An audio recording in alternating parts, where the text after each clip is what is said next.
Welcome to Get Sleepy, where we listen, we relax, and we get sleepy. As always, my name's Thomas, and I'm your host. Music in tonight's sleepy tale. We'll travel back in time to the turn of the last century.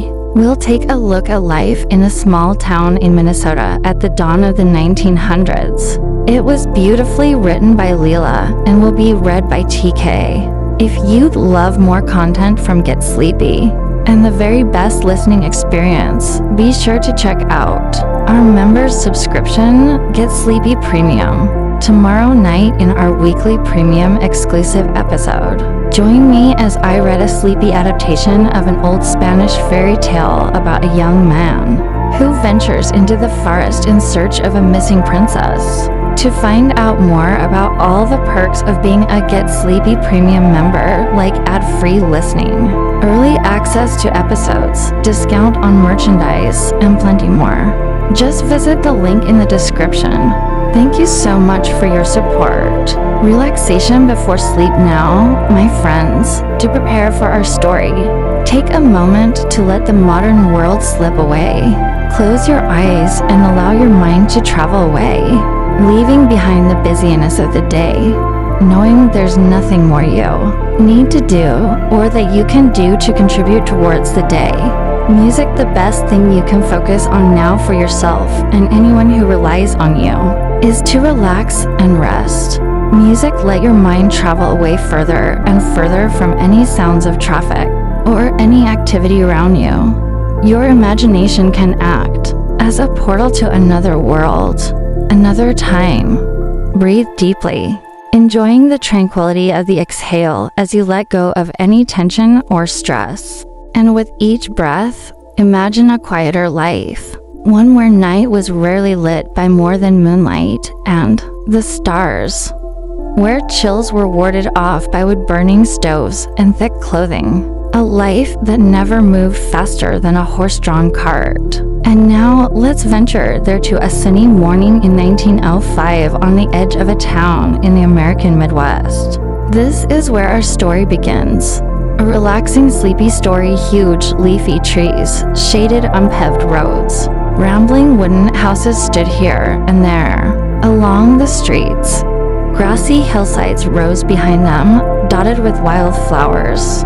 Horses waited patiently in front of a couple of the houses, their tails swishing gently now and then, stirring the warm late summer air. Flies buzzed gently, and filtered sunlight dappled the dirt road like speckles on a horse's back. It was mid-morning on a Monday in early September 1905. The streets of this Minnesota town were quiet for now, but later they'd be bustling with children running home from school. The schoolhouse was just a few blocks away, closer to the center of the town. The town itself stretched out along a wide river, much like a cat stretching out along a sidewalk. On a sunny day, just 50-odd years before this had been wilderness, and the area around town was still largely undeveloped, but in the few decades since its founding, the little outpost had grown into a thriving county seat. It had a train station, a growing population, and all the various shops and businesses needed to support that population. There was even a grand hotel and theater, including a new stylish restaurant in the hotel, whose windows looked out over the river. This street, though, with its smattering of rambling wooden houses separated by open lots, was a good 20-minute walk from the Grand Hotel and the town center. This street was on the edge of town, with nothing but wildflower-covered hillsides beyond. A woman stepped out of a kitchen door. She had a baby balanced on one hip, and she carried a pan of used dishwater, which he dipped into the dirt. The woman squinted down the empty street a moment before moving back into the shade of the house. After a time, a whistle blew. It was a shrill sound that carried all the way from the mill downtown beside the blue waters of the river. The whistle marked 12 noon. It signaled that it was time for a lunch break for the workers and a lunch break for the school children as well. Soon after the whistle pierced the still air, The sound of running feet pattered down the street. Children rounded the corner, coming from the direction of the schoolhouse. Music, they wore old-fashioned clothing. The girls were in dresses with ribbons in their hair. Music, long black socks peeked out above scuffed leather shoes. Older children carried school books in their arms, some with a strap secured around them to keep them together. School had only recently started up after the long summer break. The children's faces still showed the signs of summertime. A pair of children stopped in front of a yellow house at the end of the street. They leaned over a water pump in the side yard and began to pump up water from an underground well. Music spray spurted from the faucet as they pumped, the drops sparkling in the noontime sun. They held their hands cupped under the stream of water, then ducked their heads and splashed the water over their faces. They scrubbed the dust of the road from their faces and hands, then shook their hands dry. They walked up a few steps to bang through the screen door of the house, yelling greetings to their mother. A woman in a long skirt and a checked apron greeted them, wiping her hands on the apron. She set down bowls in front of them which held their lunch, although she referred to it as dinner in the local tradition of the time. The mother and children ate together, and the children chattered about their morning at school as they ate. They talked about their lessons in reading, writing, and arithmetic. They told about the games they played on the schoolyard. When the simple meal was done, the children started to gather their books to head back out the door. Their mother stopped them with a gentle reminder to wash their dishes. So they set down their school things and took up the lunch dishes. These were porcelain bowls hand-painted with local wildflowers by a neighbor. Hand-painting china was a hobby for some ladies of the community. There ensued a brief affable squabble over whose turn it was to wash the dishes and whose turn to dry them. But it was quickly settled, and the two children got down to work. Their chore was soon done, and then with shouted goodbyes, they scooted off towards school.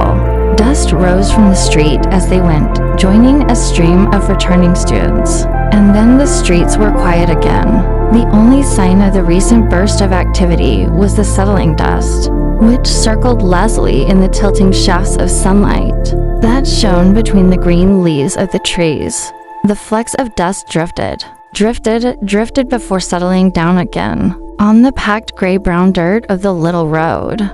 And then the streets were truly still, apart from a breath of air that stirred the leaves on the trees now and again. Slowly, the light from the sun changed.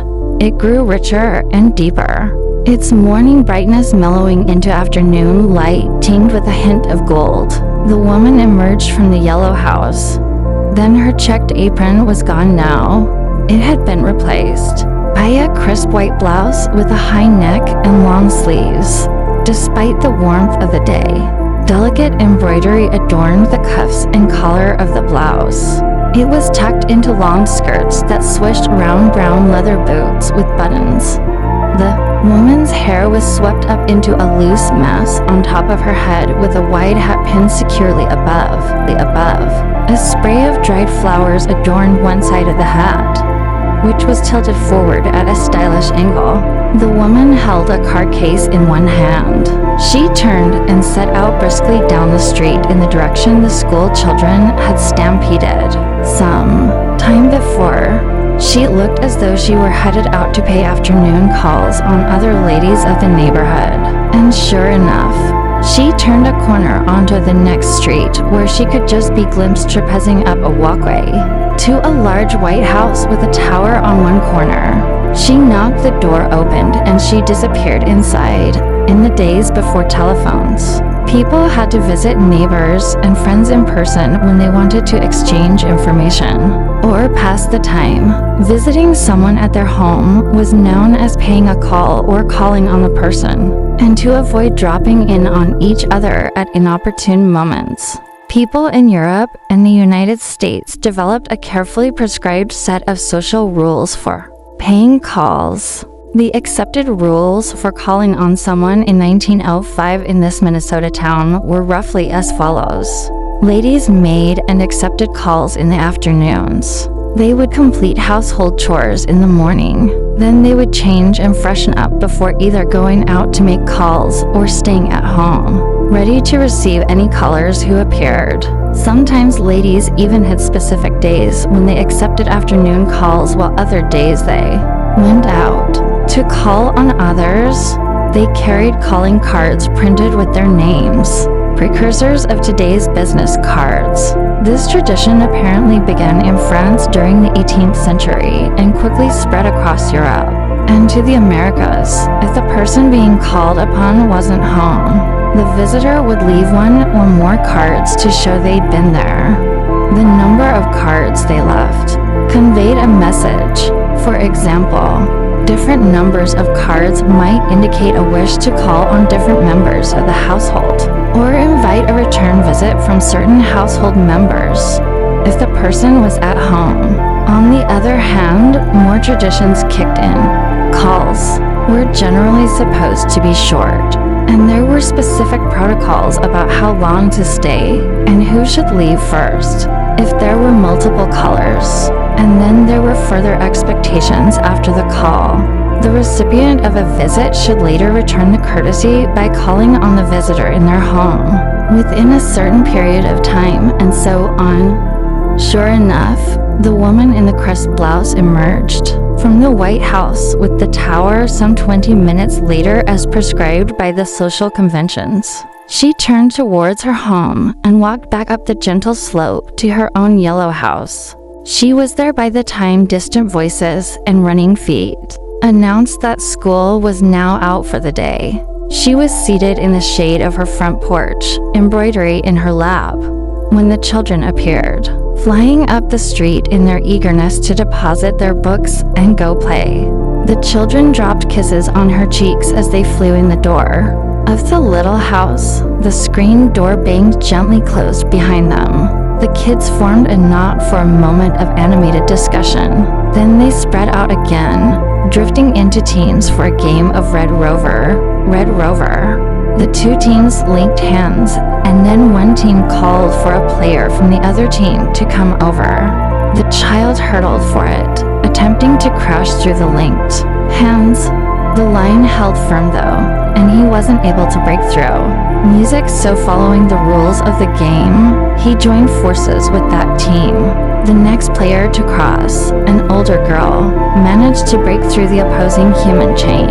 The game went on for some time before dissolving into a new game, Kick the Can. This was followed by Pom Pom Pull Away and a selection of other playground games.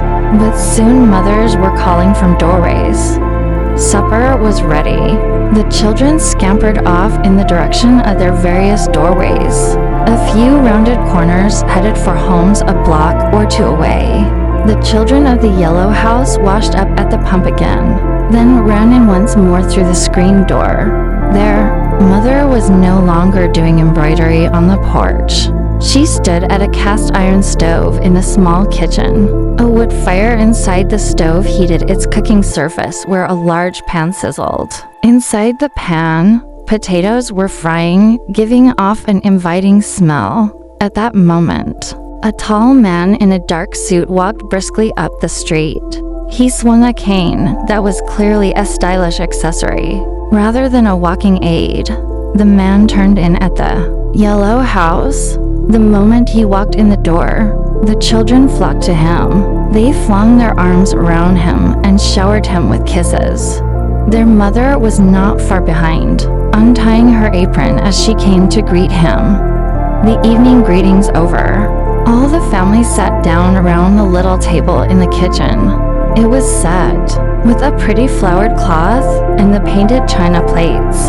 A gas lamp lit the shadows in the kitchen with a cozy light. The smell of fried potatoes filled the room. Along with the sound of excited voices, the children recounted their day punctuated by questions and comments from their parents. The father shared stories from his work in a store downtown and news from neighbors. Their mother shared news from her visit as well, and reminded the children of upcoming assignments for school. When the simple evening meal was done, the children again helped with the washing up and then they dashed back outside once more to play until dark. A slightly smaller crowd assembled in the street now. Some of the older children had stayed inside to learn their school lessons, practice piano, or help with chores. But there were still a good number of kids outside, plenty to pull together another round of games in the street, which was growing cooler with the approaching dusk. The sun was falling behind the hills now, and the shadows of the trees and houses were lengthening and growing darker. Still, the children played on, their laughter and voices floating through the early evening air and surrounding the quiet houses with joyful noise. But at last, evening began to turn into night. A first star appeared in the sky, and then a second fainter, but just barely visible in the deepening blue. And soon small voices ranging out with the old rhyme. Starlight, star bright, first star I see tonight. I wish I may. I wish I might have the wish. I wish tonight. The children were quiet for a moment, wishing. There were wishes for new dolls and toy carts, for luck in games of marbles and speed in races. There were wishes for young love reciprocated and for success in goals dear to young hearts. And then the children began to drift off again. They called out goodbyes and voices a little more hushed yet which carried in the still night air. The sky turned midnight blue and purple, and the stars appeared in earnest. Then sparkling across the sky like a sack of diamonds spilled over dark velvet, the two children went into the yellow house. They moved just a little slower now, showing a hint of tiredness from all the day's exertions. Inside, they climbed a steep wooden staircase from the kitchen to the second story of the house. This upstairs story consisted of two connecting rooms under the roof. The ceilings of these rooms were low and sloped, giving them a cozy feeling. Beds with tall bedposts painted white stood in both rooms. The beds were spread with colorful quilts. The second room featured a window that peered out over the street below. There was a tree outside the window. Its leaves moved peacefully, almost hypnotically, in the slightly stirring air. A dollhouse was tucked against the wall in that room, and there were two ragdolls neatly ranged on a small trunk. It was to this room that the tired children came now. They pulled on nightgowns. Then they hopped into the bed, pulling the quilt snug around them. In a moment, the mother and father appeared, carrying a gas lamp to dispel the shadows. They both kissed the children goodnight. The mother lingered a moment for a few last words with her children, and she left softly closing the door behind her. The children snuggled down, visions of the day dancing in their minds. They thought of the morning and what the next day would bring. They listened to the soft rustling of the tree outside the window and breathed the cool night air, music, and little by little, their breathing slowed and fell into a gentle rhythm. And soon they were drifting off to sleep into the land of dreams that would carry them through the morning.